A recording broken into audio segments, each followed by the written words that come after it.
Mic check. Hello, happy Sunday. Welcome to Graveyard Girls, available now on the Xbox Store for the price of $5.99. Audio is good. Hello, Nighttime. Hello, GoldenEye. Hello, NXT. Let's go check out the Graveyard Girls. Thus.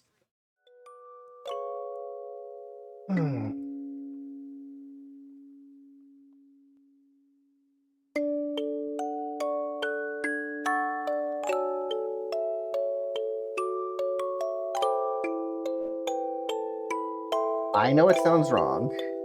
Oh, hello, Sub. Also you. Game has 20 achievements for the 1000 gamer score. Options.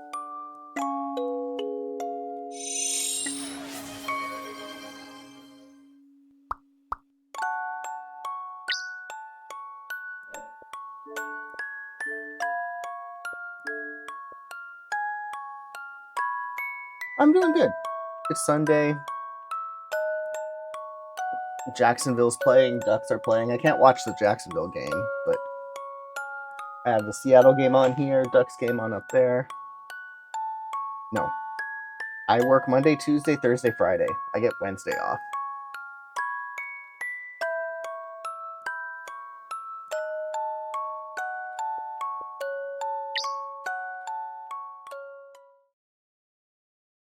Graveyard Girls depicts the complicated and traumatic aftermath of losing a parent during young adulthood.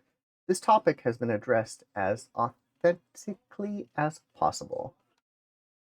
If you're struggling with grief, you may not have a safe experience playing this game. This game is intended for mature audiences. Viewer discretion is advised. Would you like to continue?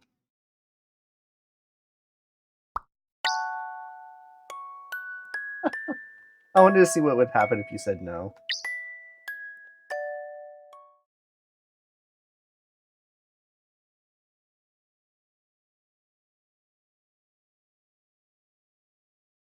No, I have Wednesday off.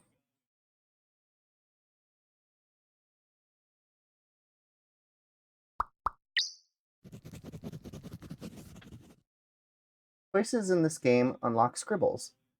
These are available in the Memories section of the main menu after unlocking.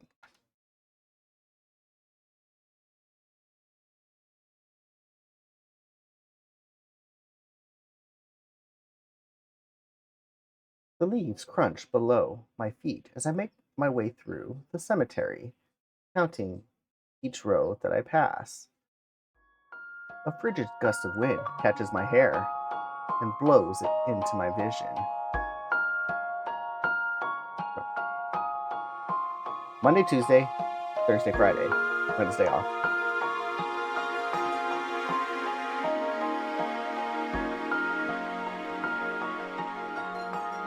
I tuck it away carefully. I can't help but remember how he used to tease me about finding my long hair everywhere. He'd always tell me how beautiful it was.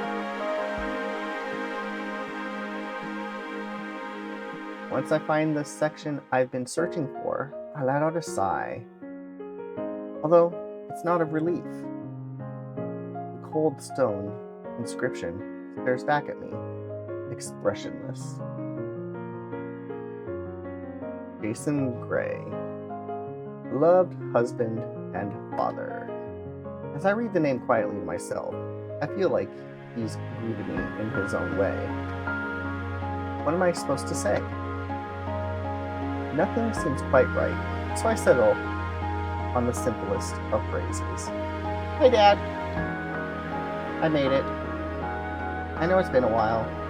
In truth, it's been too long. The last time I visited, he didn't even have a headstone. Jeez. I'm sorry. I should have come sooner. What am I thinking? Coming here isn't going to help. As if talking to a polished rock is going to bring me any kind of closure. I turn to leave. There's a magnetism to this place.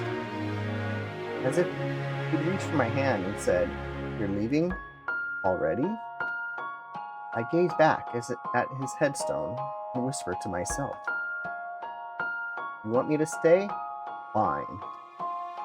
My mom always insisted that I be careful not to stand on graves when visiting cemeteries. But that was out of respect for strangers. This is my dad's resting place. I'd sit on his lap 1,000 times before. What would he care if I rested on his grave now? I know he wouldn't have minded. Without another moment of hesitation, I brush away the leaves and sit back against his headstone. I lay my notebook across my thighs and settle into place.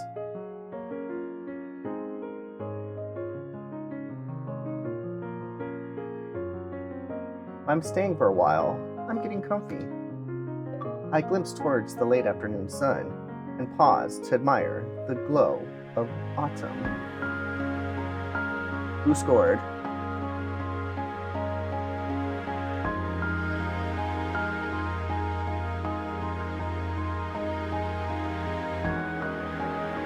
Nice.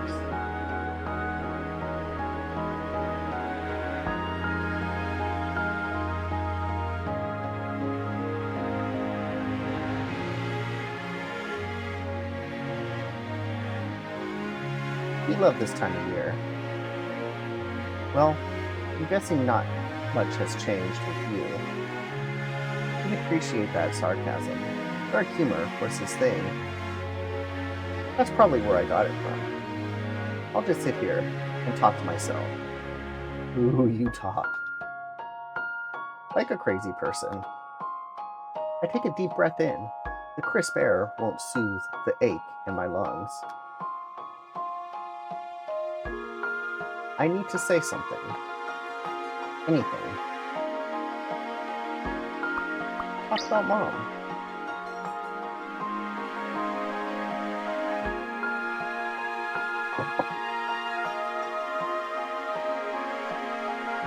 The game's on your local channel, that's funny.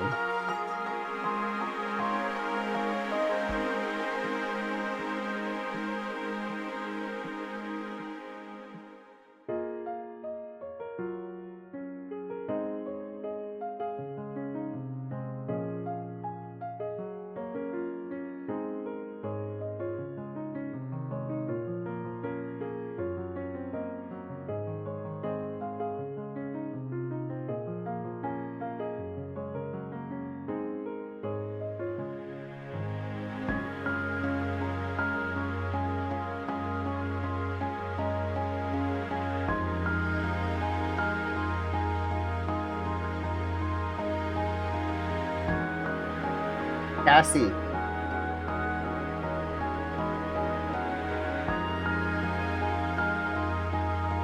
I guess it's time to tell you what's been going on. You might not love what I have to say. You'd probably be angry. At least I think you would have been. I'll try to keep it short.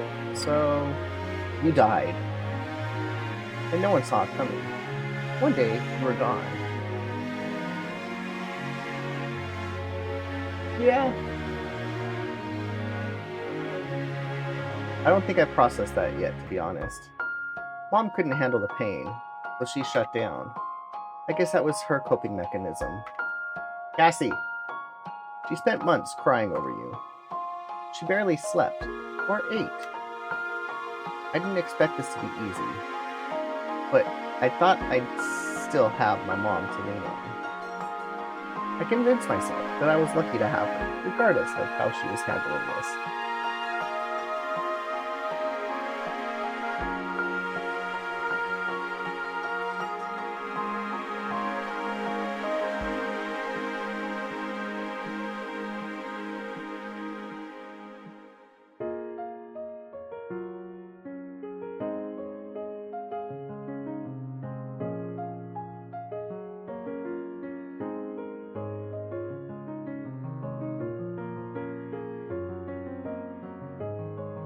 We got a flashy light.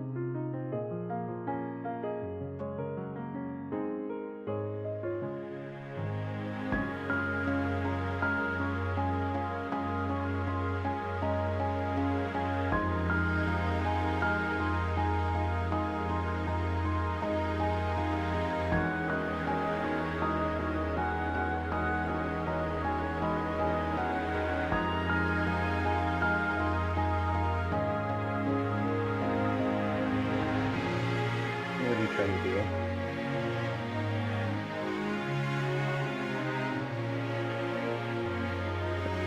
Well, we're trying to find a background.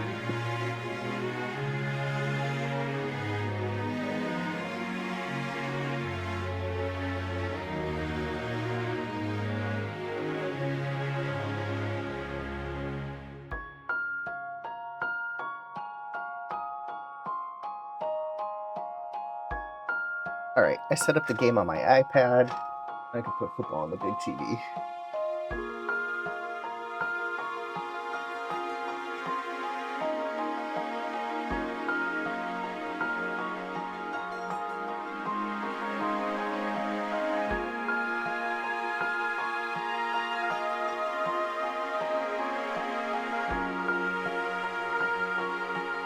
Come on, go full screen. There we go.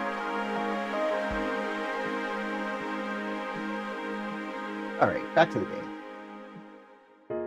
I convinced myself I was lucky to have her regardless how she was handling this. That's what I kept telling myself on the worst days. We weren't alone either. People tried to support her. Aunt Cora wanted her to visit a therapist, but Mom locked the doors and ignored her phone. I tried to talk with her too, but it was like she couldn't hear me. She was a shell of a person, shutting everything and everyone out. I thought she needed time, but one morning she packed her clothes and bought a plane ticket. There was no warning. She said she'd be back in 2 weeks, that she needed a vacation.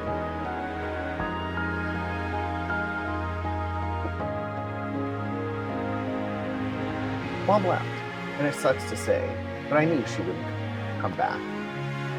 I've seen her a handful of times since. One of those times was to sell the house that we built. I still drive past it. I like to pretend that you'll be waiting on the porch, having a cigarette, or watering the plant. It's soothing in a strange way. Boo.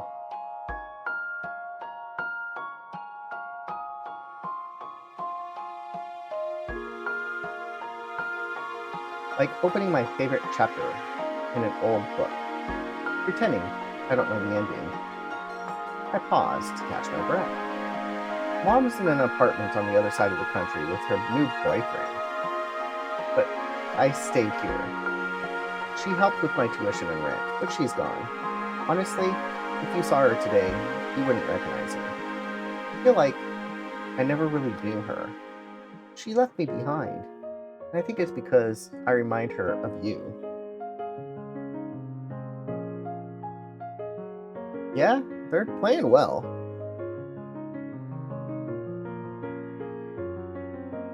There's a hole in my heart where my mom used to be, and I hated her. A part of me still does. I used to think it would be easier if she disappeared. Wow. Isn't that horrible? F me. Saying it's worse than feeling it quietly. Daddy, I spent so much time hating her. She took up all the space I had left in my heart. Hello, Apex. The worst part of it is, it's that I think I forgot how to deal with losing you. That's why I'm here today. Because the person I need to talk to most in this world isn't part of this world. Uh-oh, bombs. Woo! I look skyward as I blink back to the wailing tears. Moobot rigged. Aunt Cora used to tell me to think of you smiling down on me. I keep thinking how sweet she is to say that, but when I picture you're looking up. I know that sounds dark, but seriously, what's left of you is 6 feet below me. Cora wanted me to remember you in a happy way. I get that. I'm just too literal. I searched for what to say next. I wonder what he'd say if he were here. The truth is, I don't know what you'd feel. I didn't get a chance to know you better. Cora's words echo in my mind. That smile. What was your smile like anyway? And why didn't you try harder to preserve it in the first place? The frustration that I can't swallow begins to form in my throat. I stay silent, afraid that my voice will break, and the rest of me will follow.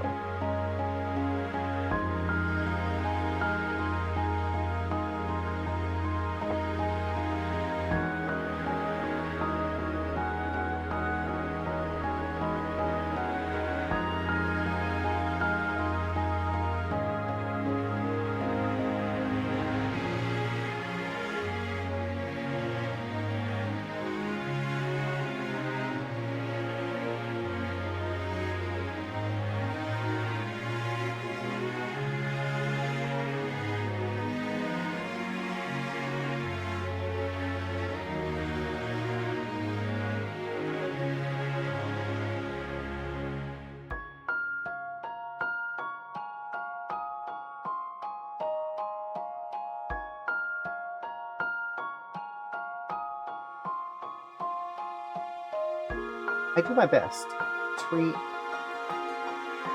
reanimate my dad's grin in my mind's eye. There's nothing. A stray leaf dances in front of me before heading west with the wind. I push away the distraction and close my eyes, forcing myself to focus on his lost expressions. I try to revisit each part of him. His amber eyes, his perfectly straight nose, the way his eyebrows furrowed when I asked him too many questions. Slowly, I could piece him together, but he wouldn't assemble. Even his voice was a dulling whisper. Why couldn't I remember how he spoke? One exact phrase plucked from my memory would be enough to hear him, but the words remained unspoken. I couldn't even remember how he sounded when he said, "I love you." A familiar pain begins to claw at my chest. One I'd buried under a million pills early this morning. No, not now. I inhale a ragged breath and shove the shadows away. It's something I've practiced for a while now. Keep talking, distract yourself. You know, it's good that I visited before the snow. Winter is nearly here. You might not realize it, but today is your favorite holiday. It's also the day you died, 4 years ago. Maybe you knew that part, though. He suffered long enough to know he was gonna die, I think. That was a detail that made me vomit when they told me about his accident. He was awake when the ambulance arrived. Why wasn't it faster? In my constant reimaginings, he'd always be unconscious. I couldn't bring myself to picture any details. I didn't want to remember how he suffered, but it was part of his story. It was part of his life. His suffering and vices had even drifted into my dreams lately. The anniversary always amplified them. I tried smoking and drinking just to see what you thought was so great about it. I must have gotten the genes from you because they're my favorite crutch now. I don't know why you tortured yourself with them. At least I have my reasons. But I did know. My mom stopped hiding their broken marriage once his casket was closed. I knew things were rough, but I didn't realize how destructive they were. Lately, I've started to question if my mother was the true monster in his life. It's funny. I spent so much time asking myself why you tortured yourself with shitty choices when I hear them daily. That's why I'm here too. Because I'm your daughter. I came here to suffer, not to heal. This pain doesn't end like a paper cut, Dad. Festers like a gunshot. I'm so frustrated because now I know who Mom is. She's shown the world her true colors. You deserve better. Why can't I picture her so perfectly? It's not fair. Bite my lip and push my mother's face from my memory. This isn't about her. Don't let her steal the moment. Anyway, I've been writing. Quite a lot, actually. Almost daily. It's therapeutic, I think. Getting my feelings on paper helps me feel detached from them. They're a little less heavy when I read them out loud. When I write, I can push the darkest thoughts I'm having away, even momentarily. The best part is, I'm not afraid that someone's listening and analyzing. It feels safer than grief counseling I attended.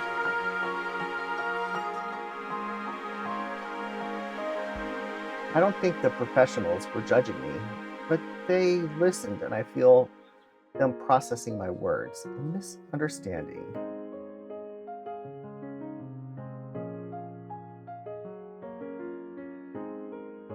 Just because I write dark things doesn't mean I'm a dark person.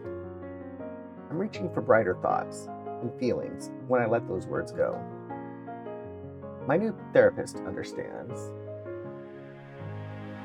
She's different than the others. It feels important that I go to my appointments. I don't look forward to them because they're a lot. But when I leave, I feel lighter.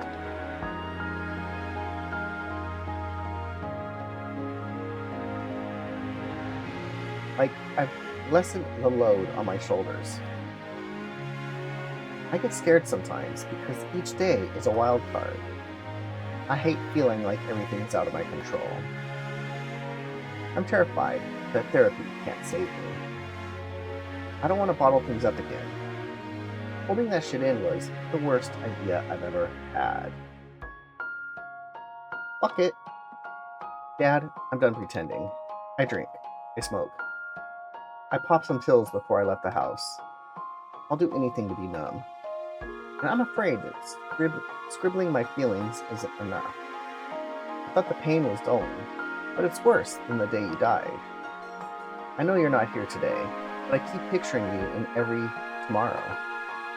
Each day, that image grows a little dimmer.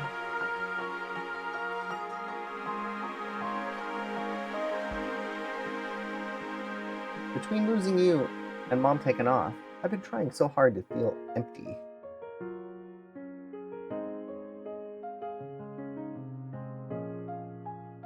Go Ducks. Being happy felt out of reach, so feeling less became the best option. Turns out being destructive couldn't save me. You can't hear drowning girls cry.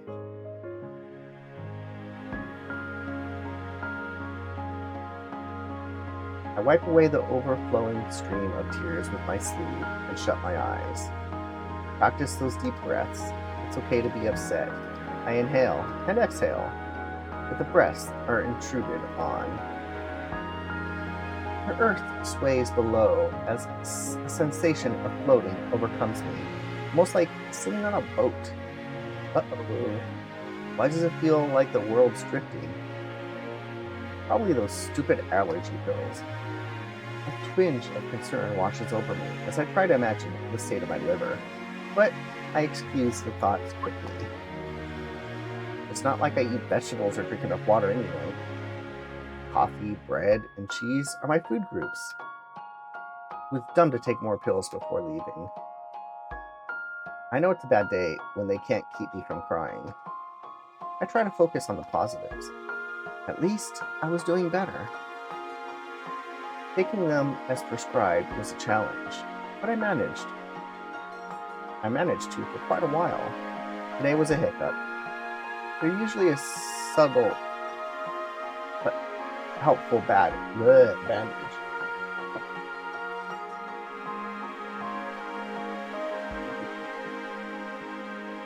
I'm an idiot for thinking they'd handle this visit. Little can't even cover this. How could I ever expect this visit to be easy? It was naive of me. Today is always going to fucking sting. The words I've whispered under my breath 1,000 times echo out once again.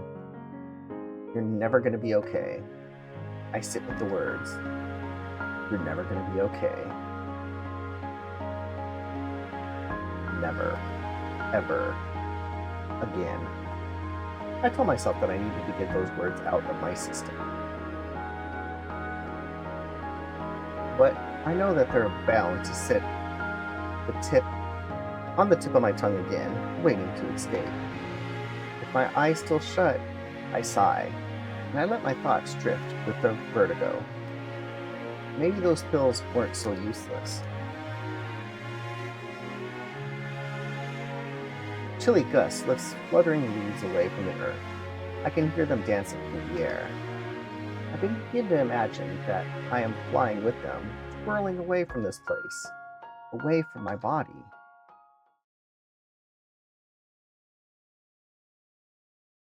Hello? A voice. Must have imagined it. Are you okay? What the? I open my eyes and stumble upward in a daze. I hurriedly dust off my clothes before looking towards the stranger behind the question.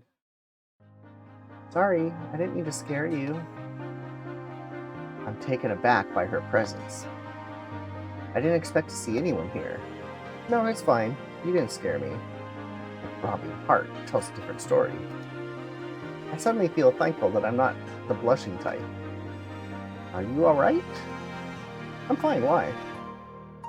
She gestures toward my dad's headstone and suddenly raised her eyebrows. I think you were sleeping on someone's grave. Did you, know them? I laugh. It's my dad. He wouldn't mind. Oh. The girl's posture stiffens noticeably, and I remind myself to tone back the abruptness. You're not talking to a ghost anymore. Act normal. Ask her name. What's your name? I'm Lucia. And you? I quickly realized I should have introduced myself first. It would have been the polite thing to do. Why do I always feel disjointed when I meet new people? It's embarrassing. My name's Elle. Nice to meet you. That sounded more robotic than genuine, but at least I'm trying. So, Elle. Ooh.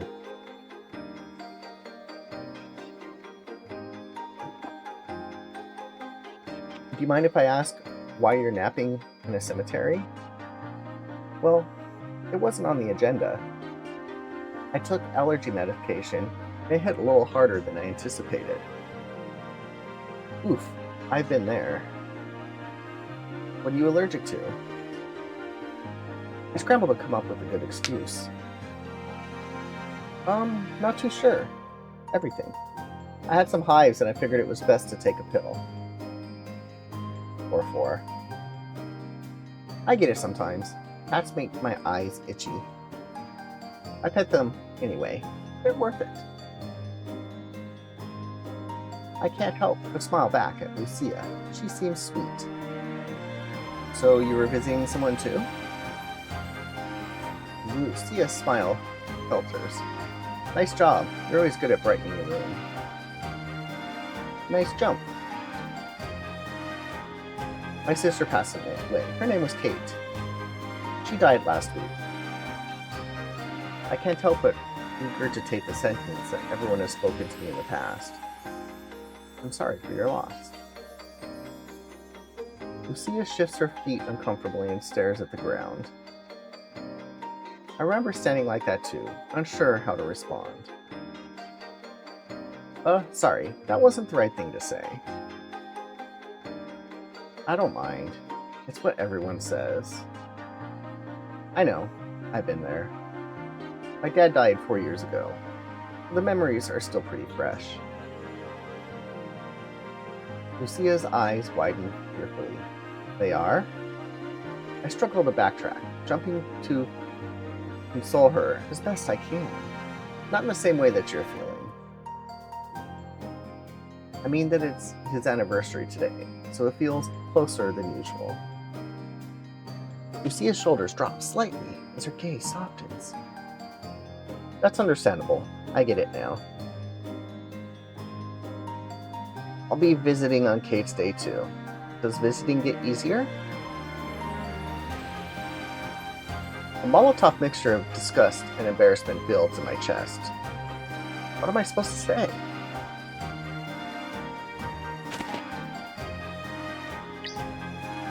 I decide that I shouldn't dump my experience on her.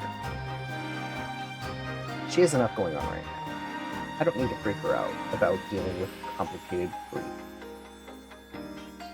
I think so. It depends how often you come here. If you're visiting on emotional days, it's going to be more difficult. I try visiting on normal days if I were you. Drop in or whatever. That's smart. Thanks for the advice. I guess today is technically one of those normal days. Halloween wasn't super special to Kate. Lucia looks towards my father's headstone. Those are beautiful flowers. I like the arrangement you chose.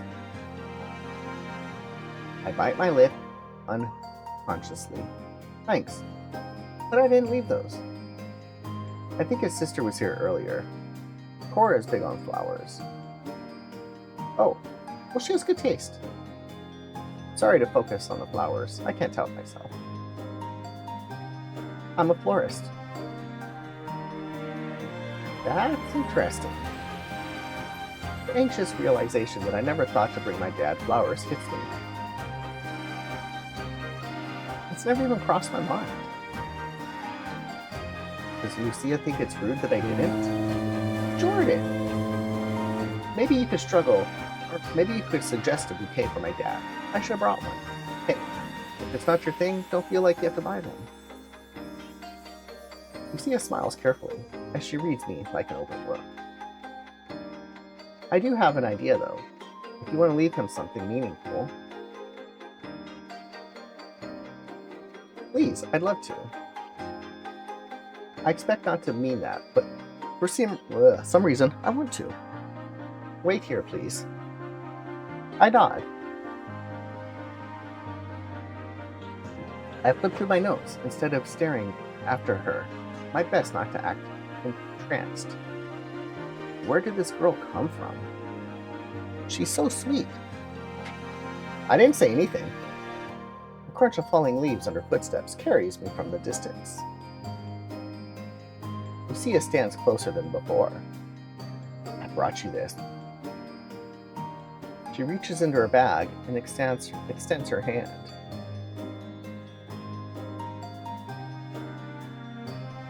The single icy blue rose sits between her thumb and forefinger. I reach forward, but stop in hesitation. Where did you get it? It was left at Kate's grave. Gasp escapes my lips as I shake my head. I can't take that. Let's go Chiefs. No, don't worry. Kate would want your father to have a flower. We root for Kansas City. We want a three-peat. Lucia trails off, realizing what she said. I mean, I didn't. Kate didn't like roses. I try my best to reassure her with my gaze as I accept the rose. Thank you. That present tense thing, it goes away. Don't feel like you need to jump to correct yourself. Time will take care of it. I want to see a three-peat. Lucia nods silently in response. As I kneel against the cold earth to place the blue rose on my dad's grave, I realize how fresh the flower is. The edges of the petals have barely begun to wilt. I feel Lucia's eyes on my back. Before turning toward her, I ask the question on my mind. Lucia? When was Kate's funeral? Yesterday. As I face Lucia, I want to ask her why she's here today. I want to know how she's doing. I want to hug her. I want to make her feel less alone, even if it for a fraction of a second. I want to give her what I never had. A moment of silence passes us by. But before I can ask Lucia to let me in, she breaks the silence herself. Are you still tired? I massage the back of my neck absent-mindedly and laugh a little. Did the dark circles give me away? Lucia giggles softly. No, your eyes are fine. That was kind of her lie. For her to lie about. I've looked in the mirror before. I can't believe I fell asleep. It's a little embarrassing. Don't worry about it. Yes. Let me buy you one. You don't want to sleep through Halloween. There's a great coffee shop in the Old Town district. Old Town? Isn't that a little far? Did you drive here? No, I walked. Well, I don't mind giving you a ride. Let me take you. It's my treat. Unless you have other plans. I don't, but part of me remains hesitant.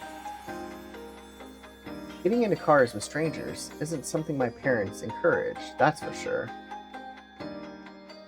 She seems harmless enough, but I don't actually know her.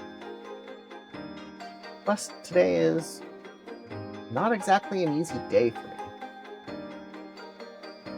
Lucia quietly reads over my rigid stance. Without explanation, she grins and starts to giggle at me. Hee.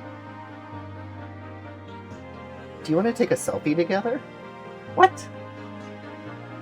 You can send it to a friend. That way, if you go missing, they know exactly who to look for. I smile back at her and shake my head. Nah, it's fine. I stick out my thumb in a hitchhiking fashion. I love the thrill of getting into a stranger's car.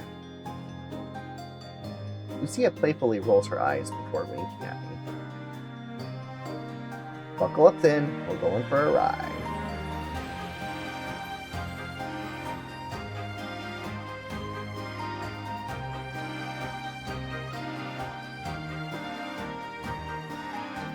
We head towards the road, walking past rows of headstones side by side.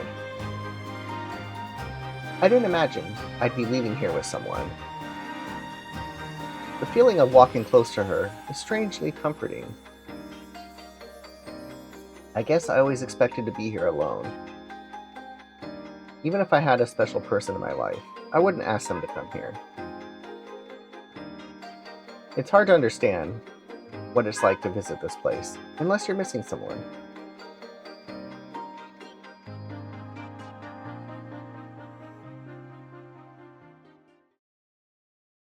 The drive to the coffee shop is uneventful. Lucia's car has heated seats, so I try my best to warm my hands under my legs. She doesn't seem to notice and stays focused on driving. We chat about the weather mostly. Once we reach the Old Town District, Lucia carefully navigates towards the last parking spot on the street.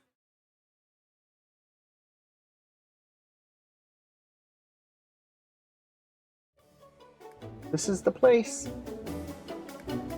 I haven't been here in forever. After stepping out of the car, Lucia tugs gently on my sweater and guides me to the crosswalk. She's practically bouncing towards the cafe. Once we cross, we find ourselves at the front door. Alright, I'm gonna save my voice.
SMS received.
SMS received.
SMS received.